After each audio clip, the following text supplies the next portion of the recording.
Le référentiel d'emploi activités et compétences, appelé REAC, est un document essentiel pour toute personne souhaitant obtenir un titre professionnel du ministère chargé de l'emploi.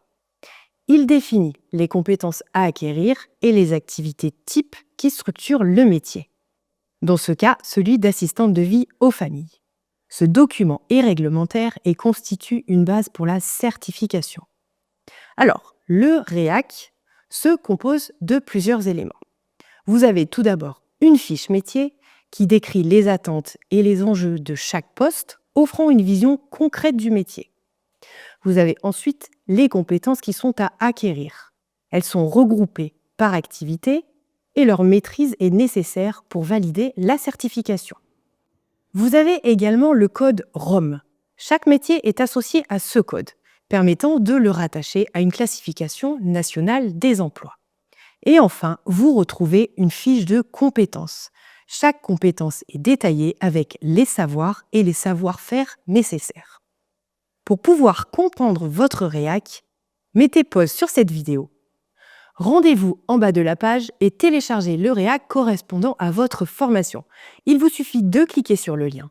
Si bien sûr vous avez des difficultés, vous pouvez visionner le tutoriel vidéo qui vous expliquera la démarche à suivre.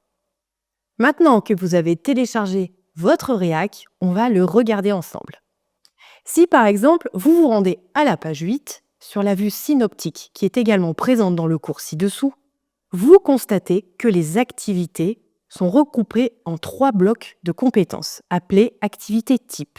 On parle aussi de CCP, certificat de compétences professionnelles, dans lesquels vous allez retrouver des compétences. En gros, ce sont des ensembles de savoirs, donc de savoir-faire, de savoir-être, de comportement ou encore de conduite à tenir, en vue de réaliser une tâche ou une activité. Ici, dans votre référentiel, il y a 3 CCP ou activités types. Le CCP1, entretenir le linge et le domicile d'un particulier. Le CCP2, accompagner la personne dans ses activités quotidiennes et dans ses projets. Et le CCP3, assurer le relais du parent dans la garde de l'enfant à domicile. Et face à ces CCP, vous avez les compétences professionnelles qui sont associées. Une compétence professionnelle, qu'est-ce que c'est ?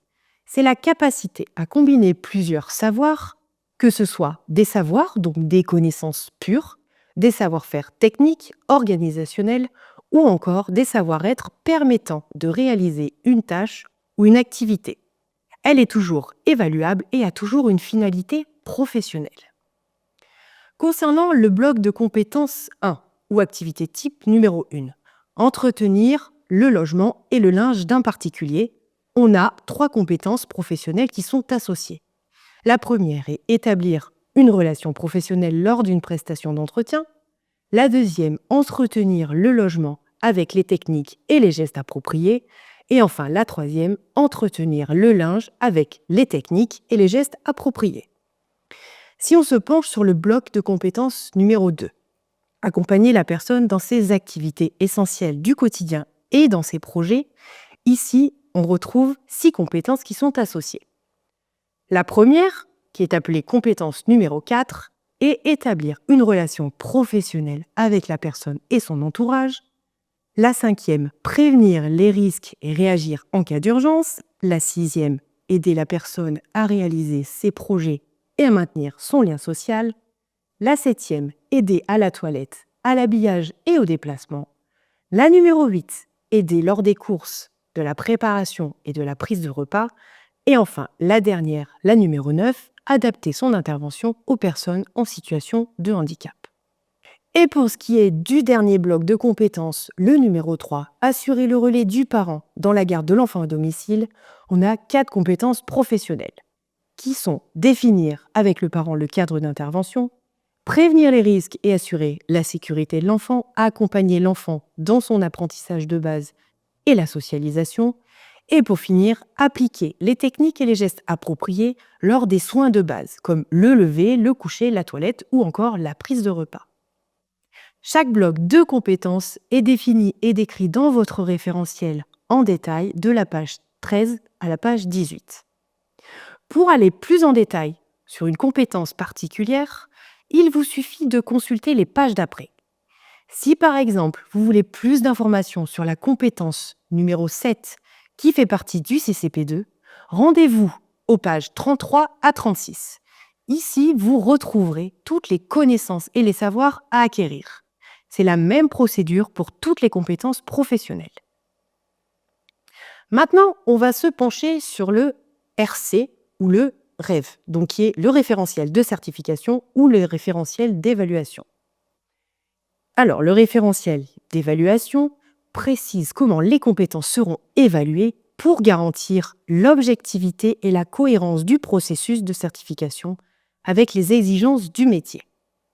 Le RC, quant à lui, explique surtout le déroulement de l'examen pour obtenir votre titre professionnel. Chaque référentiel se compose donc de la méthodologie de contrôle, c'est-à-dire les modalités d'évaluation des compétences durant l'examen, ou encore les critères de performance et de validation, comme par exemple les normes, les exigences à respecter, à satisfaire pour évaluer des compétences. En conclusion, le REAC, le RC ou le REV sont des outils indispensables pour comprendre les attentes du métier d'ADVF et se préparer efficacement à la certification.